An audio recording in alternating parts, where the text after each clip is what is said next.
How much do you enlist the support of your bosses? How much do you show them? For instance, I know when you did the OJ miniseries, there was not only did you have a screening for Rupert Murdoch and his sons, but I think for the entire Fox board. How often does that happen? That really never happens. That was just a coincidence. I was in a meeting with Lachlan and James, and I said, "Hey, I'm going down to screen OJ. Do you want to come with me?" And they said, Oh, "Yes, that sounds fun. Dad, do you want to come?" oh, how funny! And so Yes. I don't think that Ryan was anticipating that Gary and I were going to walk in the room with Rupert and James and Lachlan, but we were all just blown away. And Was Rupert? yes, absolutely. He loved it. What is he like? Um, he's tough. He's a tough businessman. He's very pragmatic. He's so smart, as you would imagine. And he just is, he's a disruptor. He gets what it means to be the underdog, and you can never bet against him. He's got so much passion for the newspaper business. I actually have been most intrigued with Rupert when I watch him talk about the newspaper business, and he can look at the layout of a paper and just dissect how it's been laid out. And he's running Fox News now at 85, and the ratings have totally stabilized after, as everyone knows, a huge shakeup in that company. He's How involved with that were you? You all know what's happened with Roger Ailes at Fox News.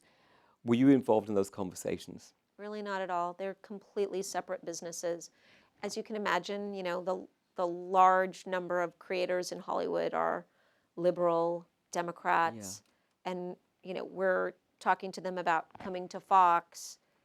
If we were too linked, many of those creators, we would not be Yes. doing Homeland, for Yes. example, Yes, yes, yes. if we had too great How is the involvement. transition from Murdoch to the two sons impacting you? I Because there's been a lot of change on the corporate level of that Yeah. company. I spend a lot of time with Lachlan. He's based in Los Angeles. I find him to be just a fantastic leader. He is supportive. He's really smart. He gives us all a lot of autonomy and freedom to run our business. He weighs in with helpful ideas, and when the going gets rough, he's there. He's there for you and supportive. I don't spend a lot of time with James, although I've known him for a very long time. He's clearly been in and out of budget meetings over the years, and a part of different retreats. And Rupert I've been working with for a really long time. Rupert is bitterly smart, but also when you get the call from Rupert, sometimes you're just wondering, what is it going to be? You have to really be prepared. Yeah. He's going to ask you, if you try to hide something from Rupert, for sure it's the first thing he'll ask about. When he summons you to a meeting, you nervous? I'm not nervous now after all of these years. I will say early on, I've had so many funny interactions with Rupert. I'll tell one quick story. I got a call from him 2 years ago. It was just before we came over. We were doing the network job, but still operating out of the studio offices, and they are separate from the network office, which is where Rupert's office is.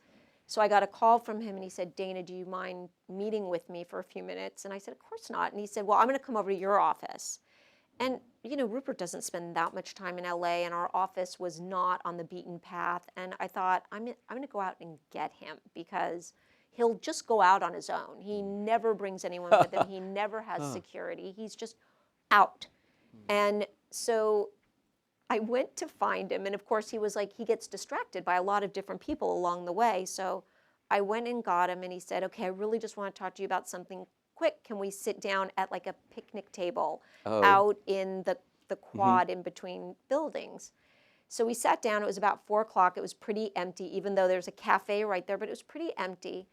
And I sit down, and I'm talking to him, and he wanted to ask me, it was such a silly thing. It was like a silly little favor that he was asking that, of course, I would do. And was looking at him like this, and I turned back around to my building, and in every window there was a person looking out, wondering what Rupert was saying Oh, to me. wow. But he has total unawareness, like he's lack of awareness that he is the biggest celebrity on our lot at all times.